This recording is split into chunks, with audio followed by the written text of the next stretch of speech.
prepare your foods. We have 2 steamers that we're working with. Yeah. And yes, hello folks. Today we're going to be doing a cooking segment. We're going to be working with Chef Joan from Joan's Buns. This is Joan's Buns Incorporated. Yeah. She's also a personal chef. And so one of the things that I've talked to you guys about is my challenge, not just eating healthy, but preparing healthy foods and preparing healthy foods that everyone in the family is going to like. So we're here today, and what are we going to be cooking today, Chef Joan? We're doing a chicken and brown rice, wild rice dish. Ooh, chicken and wild rice. Okay, that's good. Am I even using the right knife to cut the chicken? Yes. Okay. Well, yes, you can. Okay. Always use a chef's knife. And I never know. I don't ever really sharpen my knives. Like, I have a set of knives that I have.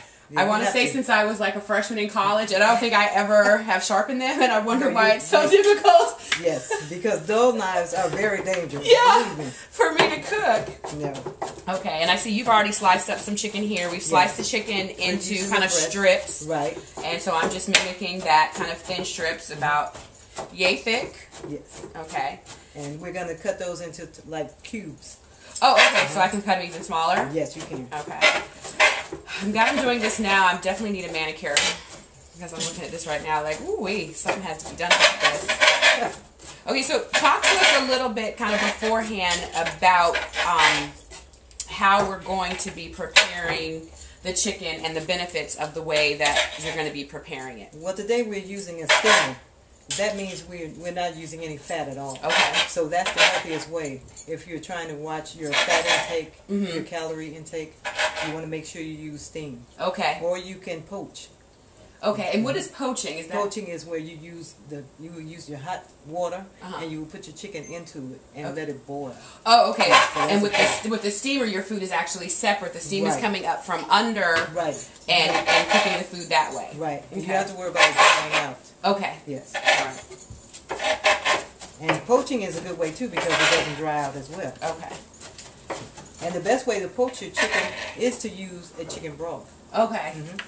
Now, what about, is there any particular type of broth, like maybe a low sodium? Because I know some broths can have a lot of sodium in them. The best way is to boil your chicken and use your own broth. Okay. Yes. Okay. And what you can use is you can take that chicken broth and you can strain it. Okay.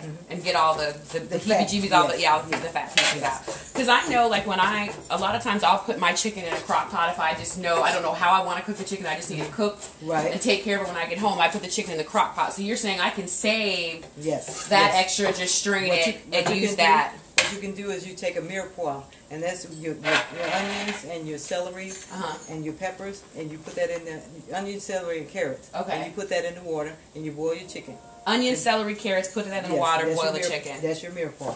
And that's called a mirepoix. You know, I thought you said Jamiroquai. A mirepoix, and that's basically kind of a homemade chicken broth. Yes. Okay, I can take that. That way you control your sodium. Okay. All right, that's a good thing. Now, for people who can't make their own chicken broth, is there any particular kind that you recommend over others? No, not really. I think Swanson. I really don't want to use name brand. Right. But I think they have a good one. Or as long as it's low sodium. As long as it's low sodium. Yes. Okay. All right, I can take that. Low sodium chicken broth. Yes. Okay. So people eat with their eyes. So that's why we're using 3 different peppers. Because it does look pretty. Yes. And so it's 3 different peppers in here and an onion. Okay. So 3 different peppers and onion. Yes. And we're going to use sea salt, cracked black pepper, garlic, and we're going to use some cumin. Okay. Yes. So it's going to have an Indian. No, it's going to have like a Mexican flavor. Yes. Okay. Yes. So yeah, it smells fantastic, and we haven't even cooked anything yet. And we're using the brown rice because it's more nutritious than the white rice. All right. And it has a lot of protein in it. It has 3.5 grams of fiber per serving with the brown rice. So that's what you want to do when you're trying to lose weight. You want to have meals that will fill you. Okay. Yeah. Without having a lot of calories. Right, because the white rice has a lot of like starch in it and stuff like that, and that's what we want to avoid. Now, what is it about starch that prevents you from losing weight or makes you gain weight? With the starch, it seems like it clings to your insides. Yeah.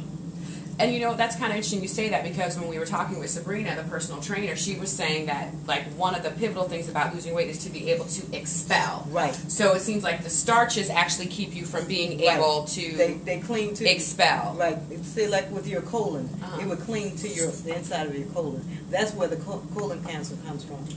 That's so why you just got a whole bunch of crap in there literally that your body can't get rid of. Right. So when you're using your whole grains and fiber, you have more fiber in your whole grains.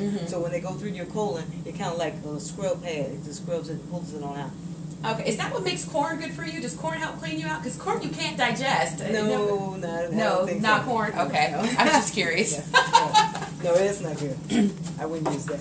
Okay. Yeah. So that's what you would do. You use a lot of whole grains. Eat organically if you can, only because of the pesticides. Right. You don't want to get a lot of pesticides. Okay.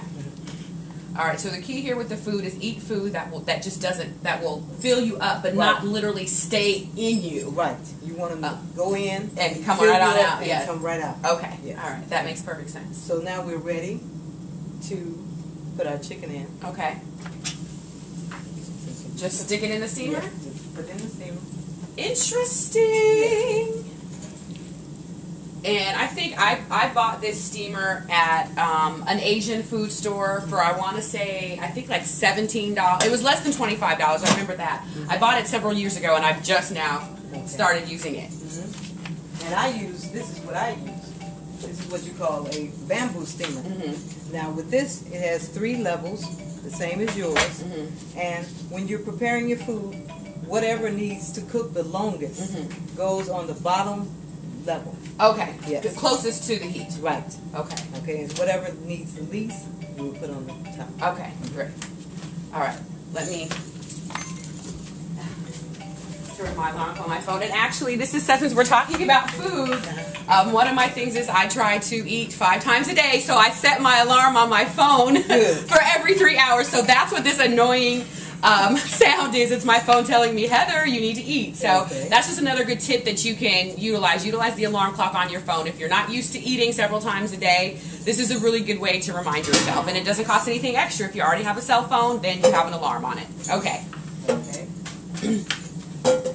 And so the chicken, we just kind of leave it in here and let it do its thing? Yeah, usually with the chicken breast, it takes like 12 minutes. And you want to make sure your chicken is 165 degrees. So I guess I should buy a thermometer. Yes. Okay. That's what this is. Okay.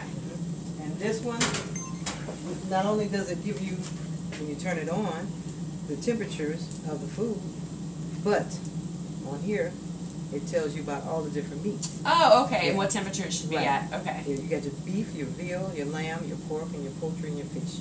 Now, I have a question. I mean, I don't know if it's unorthodox, but... Stay in this. In this over here? Oh, and when you're losing weight, does it matter if you have foods that are rare or cooked? Like, does it Well, with the rare foods, you're going to get more roughage. Okay. So that'll give you more fiber. So actually, the less you cook your food, kind of the better. So is that what the whole raw food movement is about? Don't cook it, because you'll be able to get food that's going to help you most easily expel out of your body. When you don't cook, the less you cook the food, the more vitamins you retain. So, from the sense that I'm getting in a nutshell, it seems like the key to weight loss is literally being able to get rid of stuff. Yes. Huh. Yes. That's interesting. That's Okay. okay.